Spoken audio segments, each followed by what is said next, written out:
Everything begins with the explanation that the race for immortality has split into three main paths. The first are the cyborgs, humans enhanced with cybernetic technology. Second are the synthetics, beings with advanced artificial intelligence. And finally, the hybrids, entities that combine technological elements with human consciousness. Whichever model achieves supremacy will decide which corporation holds absolute control over the known universe. We are placed in the year 2120. In this setting, a long-range mission is launched, designed to last 65 years, heading to a region of space 1.295 billion kilometers from Earth, aboard the ship Maginot. Owned by the powerful Weyland-Yutani Corporation, the crew slowly begins to awaken from cryogenic sleep. As they share a meal after reanimation, one of them nervously mentions that Mr. 10 has been watching them closely during stasis. In the middle of the conversation, another explains that everyone aboard works for Weyland-Yutani, a corporation that currently controls North America, South America, Mars, and Saturn. Dynamic, on the other hand, controls the moon. In total, 4 major corporations dominate the solar system. One of them is Prodigy, specialized in developing synthetics and artificial intelligence. It was founded just 10 years ago by a young visionary, Boy Cavalier, who became the youngest billionaire in history. A brat founded it 10 years ago? Yeah, Boy Cavalier, the youngest billionaire ever. The other 3 corporations haven't been named yet, but their influence is also significant. Curious about the time left until they return to Earth, the crew asks Mr. 10 how long remains. He replies that arrival is expected in about 4 months. However, the captain expresses concern about excessive fuel consumption and orders the crew, along with Mr. 10, to review the ship's systems to determine if any can be shut down without compromising the mission. One crew member suggests dumping the Chibuzo specimens into space and closing the ship's zoo, admitting they terrify him. The captain, who is revealed to be a synthetic, reminds him that the specimens are the mission's central objective. Another crewmate snaps back bitterly, saying it's easy for him to say that as a machine because those creatures have already cost him many men. The specimens are the mission. Easy for you to say, Cyborg. I've lost too many men because of them. Later, we see one of the crew members feeding the specimens while the rest prepare to return to cryogenic sleep. Then comes a chilling glimpse of what lies ahead. The specimens manage to escape, unleashing a chain of catastrophic events. We also see the appearance of a strange alien creature running wildly, a dark omen of the chaos about to erupt. Meanwhile, on Earth, specifically at Neverland Research Island, owned by the Prodigy Corporation, we meet Marcy Hermit, a young girl with a terminal illness. There, Marcy shares an intimate conversation with her mentor, a synthetic named Kirsch, who stays by her side during the moments leading up to a life-changing event. Later, we see Marcy accompanied by Dr. Dame as they enter a highly specialized laboratory. Inside, there are 2 beds. One in particular draws everyone's attention. Upon it lies a lifeless body that instantly captures Marcy's gaze. It is then that we begin to understand the true magnitude of what is about to unfold.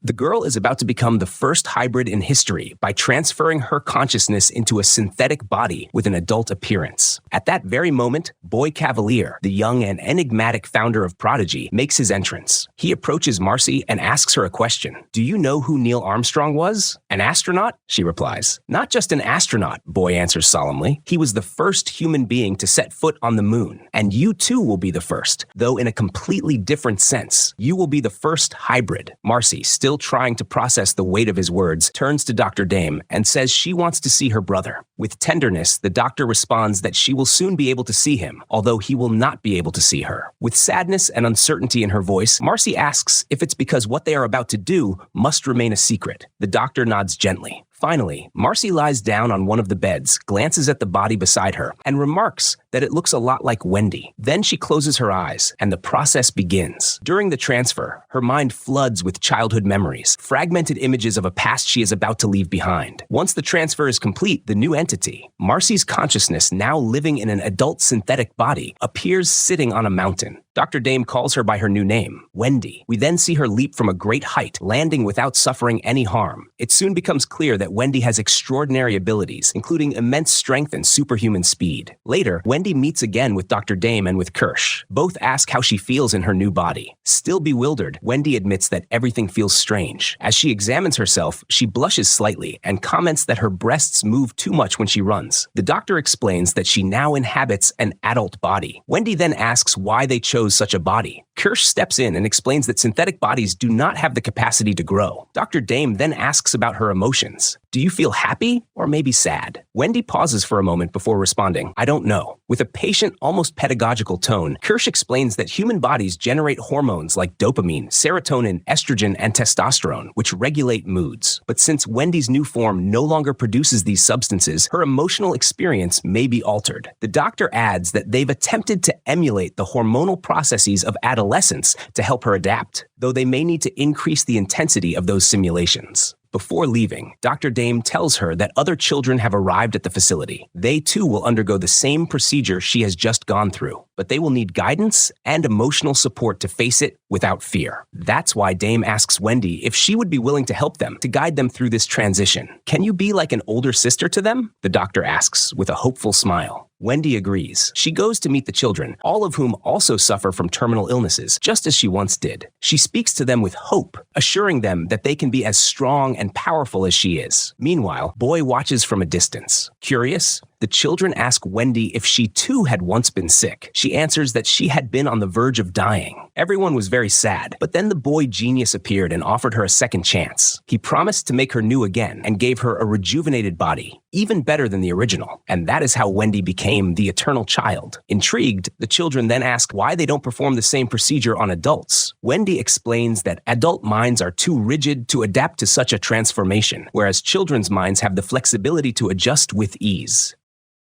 An anxious little girl asks Wendy when they'll be able to go home, but Wendy replies that such a return is no longer possible. There is no home to go back to. Soon after, the children begin their own transformation into synthetic adult bodies. Meanwhile, in space, a critical malfunction compromises the navigation of the Magnetok, sending it on a deadly course toward Earth. Some of the specimens break free, and an adult xenomorph slaughters most of the crew. On the command deck, the captain programs the ship to crash into the planet. Terrified, one crew member begs him to open the door as something approaches her, but the captain, cold and unyielding, reinforces the lock and ignores her pleas. The xenomorph rushes toward her and ends her life in seconds. The creature then makes its way into the control bridge, where the synthetic captain awaits. Faced with imminent danger, he hides inside an impact chamber. Just seconds later, the ship collides with Earth in a cataclysmic crash. The scene shifts to New Siam, the city of Prodigy. At first glance, it doesn't look very different from the modern world. Trains rush by, people travel in boats, all surrounded by towering skyscrapers. Here we meet Joe, Wendy's brother. Joe serves both as a doctor and as a corporate soldier for Prodigy. He believes his sister is dead, unaware that Wendy is watching him from afar through a screen. While Joe sits watching an Ice Age movie, both siblings silently recall how they used to watch it together as children. The next day, Joe is playing basketball with his teammates when suddenly everyone turns their eyes skyward as a ship approaches at high speed, seemingly out of control, threatening to crash into nearby buildings. Without hesitation, Joe and a group of soldiers rush toward the impact site, hoping to rescue possible survivors at a nearby shopping complex. When they arrive, they find the wrecked ship. Together with a platoon of soldiers, they enter to assess the situation. Upon inspection, they realize it belongs to the Weyland-Yutani Corporation and jokingly ask if there might be a reward for returning it. Inside the control room, the captain emerges from an escape pod. From there, he informs the system that the ship has been boarded, though he is unaware of the current state of the cargo. As reinforcements arrive, he decides to head to the armory to secure the vessel and maintain control. In another scene, Wendy is seen speaking with Arthur. While this happens, she scans security camera feeds from New Siam and watches in shock the chaos unleashed by the ship's impact. Among the images, she catches sight of her brother Joe. News of the crash quickly reaches Boy, who immediately asks if there are survivors. He's told that communications are down and that the main tower may have been damaged by the ship, though there is still personnel on the ground. Boy orders a staged rescue operation according to income level, but insists that no information be made public until the true scale of the disaster is known. He also declares firmly that the ship now belongs to them. One man warns him that Weyland-Yutani will not take kindly to that claim, but Boy dismisses the concern with disdain. Then let them sue us if they want. Given the severity of the situation, Wendy volunteers to join the rescue mission alongside the other hybrids. She explains that this is what they were created for. They are strong, fast, and resilient.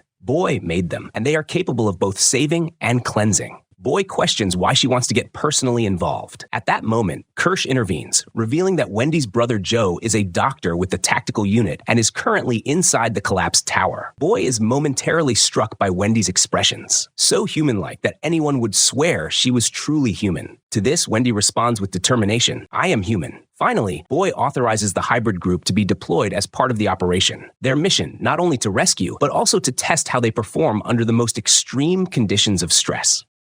Boy demands that all technicians remain on full alert. The hybrid's brain functions, emotions, physiological responses, and physical performance must be monitored at all times. Kirsch raises an objection, pointing out that the hybrids are still unfinished prototypes, not yet ready for live deployment. But Boy cuts him short. Then it will be your responsibility to watch them closely. You will keep them in line. Without hesitation, Wendy rushes to the chamber where the hybrids are assembled. She informs them of the emergency. A starship has crashed, and an immediate rescue mission has been activated. At once, the hybrids, joined by Kirsch, prepare for deployment. Within minutes, they are boarding a Prodigy dropship, ready to be unleashed onto the disaster site. Meanwhile, in another sector, a squad of soldiers reaches the specimen containment zone. Suddenly, a worm-like creature slithers through the shadows and coils itself around one soldier's neck. At that moment, the synthetic captain steps out of the darkness, weapon drawn, and forces the squad to surrender. He marches them to a laboratory and orders them to cuff themselves to a containment tube. One soldier tries to bargain with him, pleading that they'll keep silent, swearing they'll pretend they saw nothing if only he lets them walk free. The captain ignores him and turns to the second soldier, interrogating him about Boy's whereabouts. Trembling, the soldier stammers that he doesn't know. The captain coldly logs a report. The specimens remain intact. Next, he will track down the fugitives. Their desperate pleas for release fall on deaf ears as the captain strides away. Elsewhere, another squad pushes into the cryogenics sector. There, they find a corpse with a gaping hole in its abdomen, a grisly sign of a creature having burst out from within. Without pause, they follow the blood trail left by the aliens' escape. Back in the laboratory, horror escalates. One of the cuffed soldiers is suddenly attacked by the worm-like parasite. It pierces into his body, biting viciously until he collapses lifeless. The second soldier meets the same fate, overpowered by another creature without a chance to defend himself. Aboard the Prodigy ship, Wendy sits among the hybrids in tense silence. Kirsch breaks it with a dark reflection. Did you know, once upon a time, humans were prey? Their lives were short,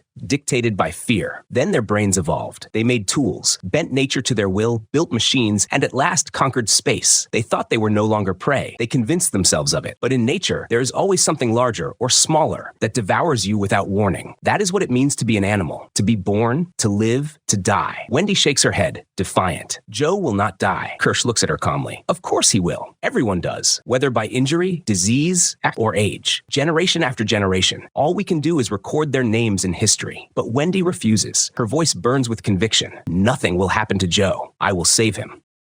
On the ground, Joe advances with his squad mates, Cybern and Rashid, unaware that a xenomorph stalks them from the shadows. Entering a laboratory, they find corpses in disturbing condition. Joe kneels to examine one and concludes that the victim suffocated from toxins. Checking a monitor, he notices a medical anomaly. One body had contained a foreign object in its digestive tract, recorded under a classified code, but now the object is missing. Even with this grim discovery, Cybern insists they keep moving forward. Forensics can handle the details later, but Joe pulls Rashid aside, whispering with unease. We're not dealing with something human here. This is alien. Rashidi, ironic but tense, mutters that things are only getting better. Both descend the staircase, unaware that something or someone is stalking them. Meanwhile, Dr. Dame reviews video footage of the girl, who with enthusiasm declares she is ready to face any challenge. Though she admits she is afraid, she believes it will be worth it. Boy enters and comments that children possess immense potential. Dame replies that they are not simply chasing achievements, but transformation, helping them become the best version of themselves. Boy, pensive, reflects on a common fear about artificial intelligence, brilliant machines creating even greater ones, until they ultimately replace humanity. He explains that Project Prodigy seeks the opposite, to maximize human potential before machines take over. It's a race of intelligence, he says with conviction. Dame asks, and if they stop being human, what do we really gain? She adds that they have already achieved the unthinkable, eradicating death. But unless they also improve life itself, they will create nothing more than immortal consumers. Boy shakes his head. Money isn't what drives me, he insists. People assume billionaires only care about wealth or stroking their egos. But his true desire is something else entirely, to finally converse with someone smarter than himself. Just once, he longs to reach the summit of knowledge and debate with a mind capable of expanding his own. Dame asks if he truly believes the children will accomplish that. He admits he's not certain. We then cut to Wendy aboard the ship, surrounded by the other hybrids. Slightly, Nibs, Smith, Curly, and Toodles. The silence is heavy until Slightly breaks it, asking if she thinks they'll find dead bodies. Wendy, firm but gentle, tells him not to dwell on that. Slightly presses, asking what she is thinking about instead. After a moment's hesitation, Wendy leans closer and whispers a secret. She has a brother, a doctor working in the city. Right now, he must be out there trying to save lives. She worries deeply for him because he isn't like them. He isn't premium. He can break. He can bleed. He can burn. He is vulnerable. Wendy confesses it was she who urged him to stay, and now, fearing he may be hurt, she has resolved to find him. Moved, Slightly shares his own story. His father died of influenza and was cremated soon after. Sometimes he wonders if his father had really been dead, or if they burned him without being certain. The thought haunts him still. At that moment, Kyrgyz interrupts, ordering them to prepare. Slightly, attempting to comfort Wendy, assures her they will find her brother. Curious, Smith asks who they are talking about. Without thinking, Slightly replies casually, "Wendy's brother. He's a doctor." Wendy, caught off guard and visibly uncomfortable, scolds him immediately. That was supposed to be a secret. Meanwhile, inside the ruined building, Joe's team faces a new obstacle. The staircase has collapsed. With no alternative, Rashidi leaps across the gap, landing safely on the other side. Siberian follows, nearly slipping at the edge, but Rashidi catches her just in time, pulling her to safety. Only Joe remains. He freezes at the edge. The jump terrifies him. Just then, he glances upward and spots an opening in the ceiling. Something shifts in the shadows. He raises his weapon just as an alien lunges from the darkness. Instinctively, Joe hurls himself into the void to escape. He slams against the concrete and crashes onto the floor below. Staggering to his feet, battered but alive, he sprints through the corridors as the alien hunts him relentlessly. At last, Joe bursts into an elevator and slams the controls, the doors shutting just in time. Breathing hard, drenched in sweat, he tries to reach the rest of his team over the radio. No response. Only the sound of his own ragged breathing echoes in the confined metal chamber. We cut to a flashback. One day earlier, Joe is at the administrative offices, following up on his resignation request. However, the system informs him that he still has 7 months remaining on his active contract. Joe clarifies that he isn't asking for a permanent discharge, but for a special leave of absence. He explains that he made a promise to his father before he died, that he would return to his medical studies. It is at this moment that we learn his father passed away the year before. All of this is quietly observed by Wendy through a monitor. Yet, as she watches Joe, she too is being watched. Some team members argue that perhaps giving her access to these transmissions was a mistake, as it seems to distract her. But Dr. Dame insists otherwise, claiming that it comforts Wendy and grants her an important emotional connection. Joe goes on, explaining that he has been accepted into a medical program on Mars, and classes begin in just 1 month. He begs them to consider his request, urging them to act with compassion. Or else, he adds with a touch of irony, they will face his fury. That phrase instantly triggers an association in Wendy's mind with a character from the Ice Age era, prompting her to intervene. To everyone's shock, she sends a brief reply to her brother through the system. Arthur, one of the supervisors, is stunned. He points out that Wendy somehow rewrote part of the system's code to interact. Boy asks if the development team intentionally granted her that ability. Arthur shakes his head. No. Wendy was connected to Prodigy's network strictly for monitoring purposes. They never imagined she could alter the system on her own initiative. Back to Joe's side of the exchange. The system rejects his request for leave. He is bound to fulfill the time left on his contract and is immediately reassigned to a new location. We return to the present. The ship carrying the hybrids lands on the surface. Thanks to her sharpened hearing, Wendy picks up the distinct sound of the aliens. But she seems to be the only one. None of the others hear anything unusual. The squad leader approaches Kirsch to report that the tower they must inspect rises 80 floors above ground, with another 20 levels underground. At the moment, communications are completely down. He voices his growing list of concerns. The gas pockets filling some areas could ignite, the ship's fuel is unstable, the ammunition itself poses a critical risk, and then there's the radiation exposure. But above all, what troubles him most is that they were promised reinforcements, yet instead, only these people were sent. As the squad leader speaks, Wendy begins manipulating the ship's interface, altering surveillance camera transmissions. Nearby, Slightly and Smith play, distracted and unaware. Kirsch, trying to calm the situation, assures the leader that his group belongs to a special unit operating directly under the orders of Prodigy's founder. The squad leader then demands, "What exactly is Wendy doing?" Kirsch sidesteps, instead asking about the team's composition. Is there a doctor among the deployed units? He's told there is one, assigned to Rashidi's squad, but that team hasn't reported in since the mission began. After combing through surveillance channels, Wendy finally locates Joe on one of the building's cameras. He's trapped inside an elevator elevator on the 65th floor. Without hesitation, Wendy decides to go after him. Kirsch, noting her determination, orders Slightly to accompany her as protection. The rest of the hybrids are assigned to remain with him, evaluate the structural damage to the facility, and gather all relevant data for later analysis. Elsewhere, Boy seems pleased that the hybrids are transmitting data, but his assistant interrupts, informing him that Yutani is calling. On the line, Yutani remarks, "Today has been a very expensive day."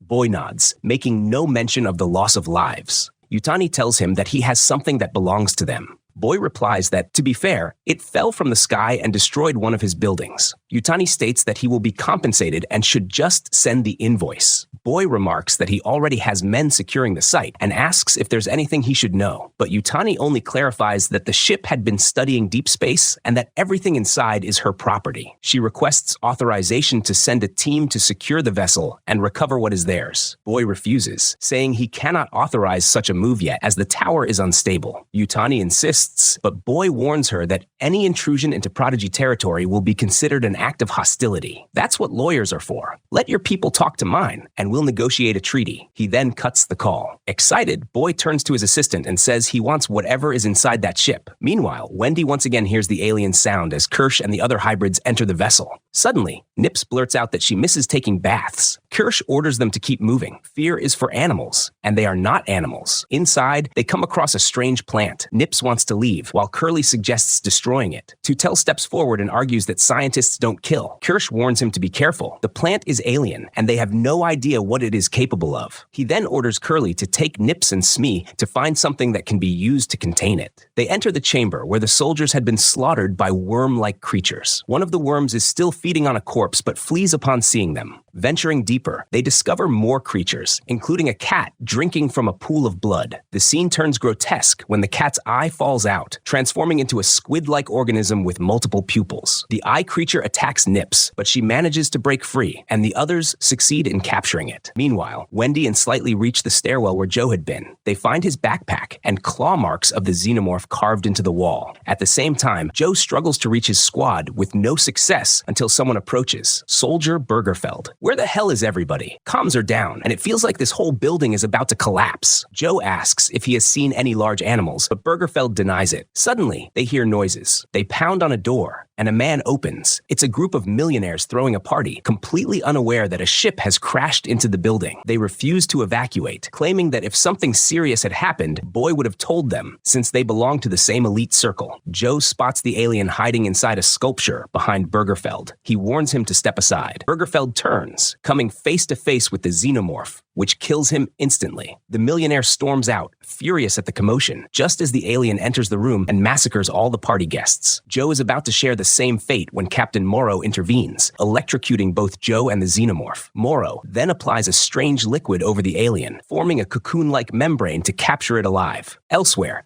Tootle and Kirsch study the plant. Though it appears to be flora, they speculate it could in fact be fauna. Later, Kirsch rejoins the rest of the hybrids. Smee informs him they captured a creature that emerged from the cat. Kirsch attempts to open the container, but Nips stops him. Kirsch approaches a monitor and discovers that the ship has been collecting specimens. The real question, are those specimens still alive? Meanwhile, Morrow prepares to use an elevator to transport the cocooned alien, but soldiers intercept him, insisting the building's safety must be assessed first. Morrow explains he intended to use the elevator because the stairwells are blocked. When asked what he is carrying, he replies, "Just supplies." Suddenly, the alien stirs. What's that? They attempt to arrest Morrow, but the xenomorph awakens, killing the soldiers and leaving Morrow alive. Back at the system, Kirsch locates a storage area containing alien eggs. He instructs Smee to head there, while sending Wendy to secure the zone and block access until the biosafety team arrives. Joe regains consciousness and notices a baseball lying nearby, bringing back memories of watching games with his father. At that moment, Wendy and Slightly appear. Joe doesn't realize yet that Wendy inhabits another body and is in fact his sister. He soon also learns that Slightly is synthetic. Together, the three leave the area as Wendy relays Kirsch's direct orders: move to the ship's forward section, where Smee is waiting to secure a critical payload.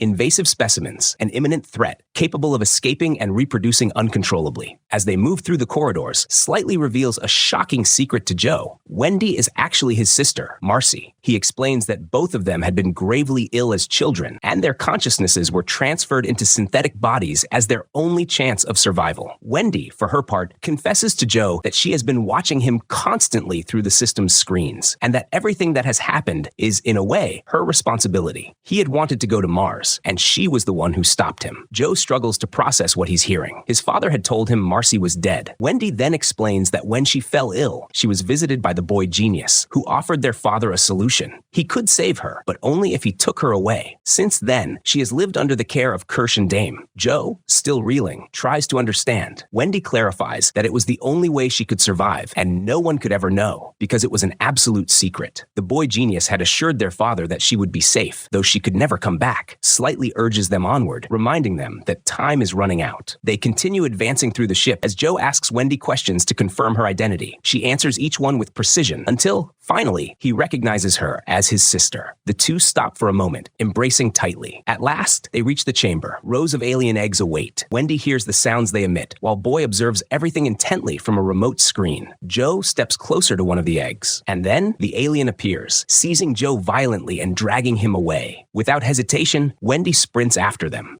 And that was the summary of the first and second episodes of this amazing series. I hope you enjoyed it. And if you did, please let me know in the comments whether you'd like me to continue with the upcoming episodes or not. And don't forget to hit the like button and subscribe to the channel. Stay safe. Love you all. Goodbye.